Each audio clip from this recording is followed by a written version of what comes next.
Ratatouing 2007. This was made in Brazil by Video Brinquedo, a studio infamous for churning out copycats. Released just a year after Pixar's Ratatouille, it features Marcel Touing, a rat chef who sneaks into restaurants to steal ingredients for his dishes. Instead of heartfelt storytelling about following your dreams, the movie basically says, if you can't cook, just steal it. The budget was practically non-existent, and it shows. Stiff animation, recycled textures, and sound design that feels like it was ripped from free software. It made money the same way all these knockoffs do. Cheap DVDs that trick parents looking for the rat cooking movie. It's more or less like a film and more like a scam, but in cartoon form. It's turning out to be some night tonight, huh, Marcel?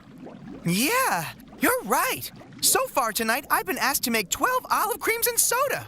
So, is it ready? Well, almost. Tell me, has the party at table 4 decided their order?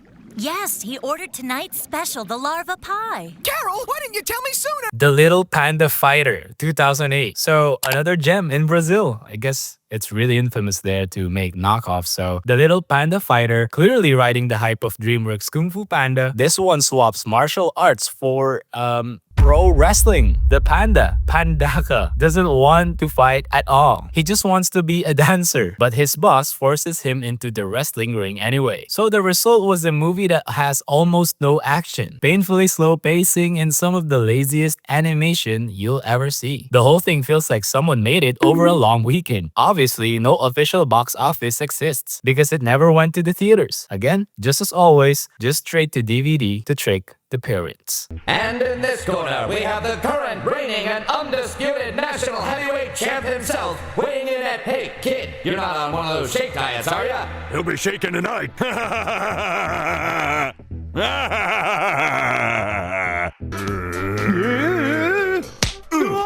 A Car's Life 2006. This sounds like Cars plus Bugs Life together. So if Pixar gave us Cars, Sparkplug Entertainment gave us A Car's Life. This was released in 2006, just weeks before Cars. It follows a red car named Sparky, who dreams of racing. Sounds familiar, right? Only here the animation is so stiff, it looks like an early PlayStation cutscene. The characters have lifeless eyes and clunky movements, with a story that feels like a faded photocopy of Pixar's script. And similar to the first two knockoffs I mentioned, it never hit theaters, but it became a staple in dollar stores, designed purely to confuse parents who thought they were buying cars on DVD. Your bumper's fine. It's your brains I'm worried about. Stop doing that. What? Anything.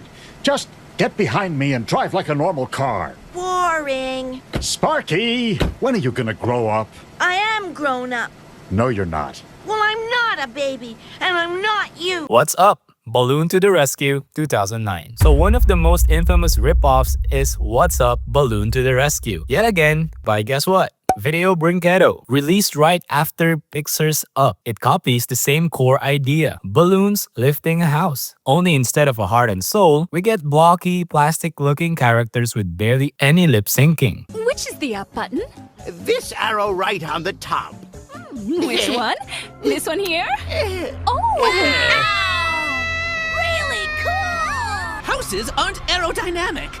Even so, the hyperlight jet can still be very unstable. The old man is replaced with the mad scientist, and instead of a touching adventure, it's just random nonsense stitched together. Critics slammed it as one of the worst animated films ever made, but the studio still cashed in from clueless DVD buyers. I guess that's how they make money, making money from confused parents. Leo the Lion 2005. Before Madagascar and the Lion King knockoffs, there was Leo the Lion. Differently now, in Italy, not in Brazil. This film features a vegetarian lion who refuses to eat meat. Unlike the other cubs within his pride, was a vegetarian.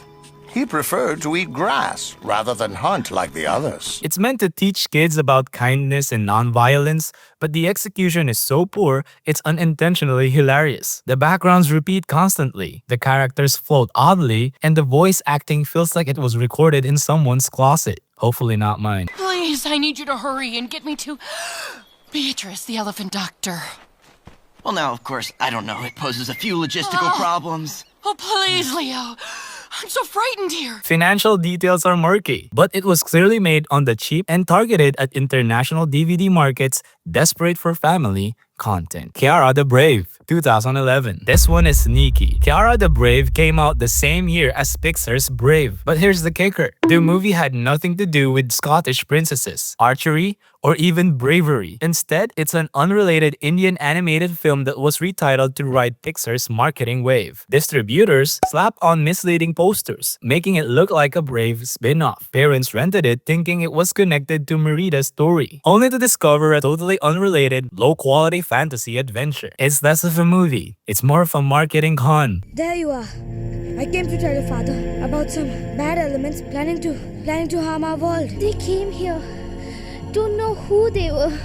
The royal clouds were unable to protect us. The Snow Queen, 2012. This one took confusion to another level. Before Disney released Frozen, Russian studio Wizard Animation had already adapted Hans Christian Andersen's The Snow Queen. When Disney's Frozen became a cultural phenomenon, distributors rebranded The Snow Queen under titles like Frozen Land to trick parents. Dude, even the poster is so similar. The animation was serviceable but nowhere near Disney's level, and critics quickly labeled it a cash-in. It did get sequels, but its real financial gain came from piggybacking on Disney's juggernaut. Huh? What was that?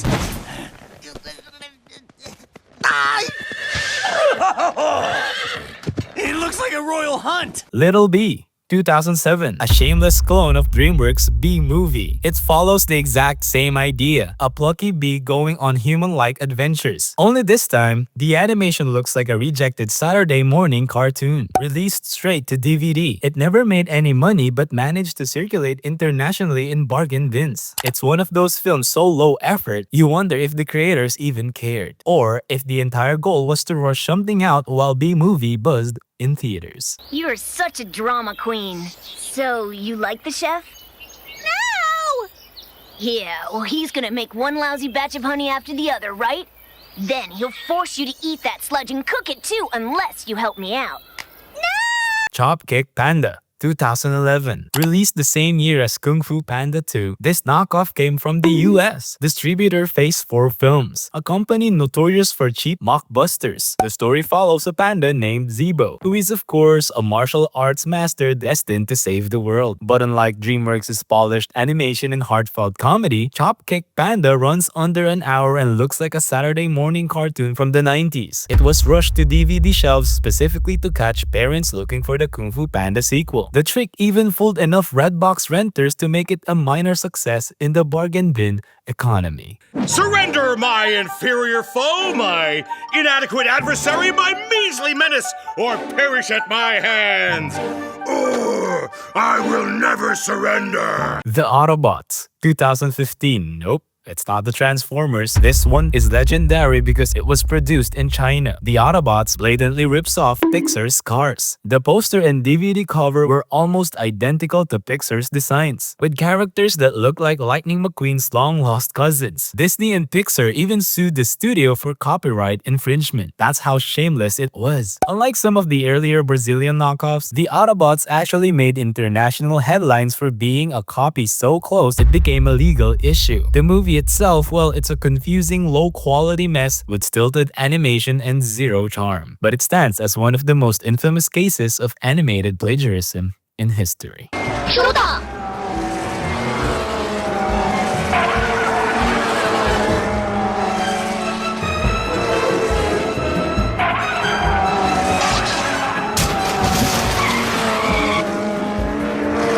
That's 9 minutes. Thank you for watching. Like the video and don't forget to subscribe for more flops.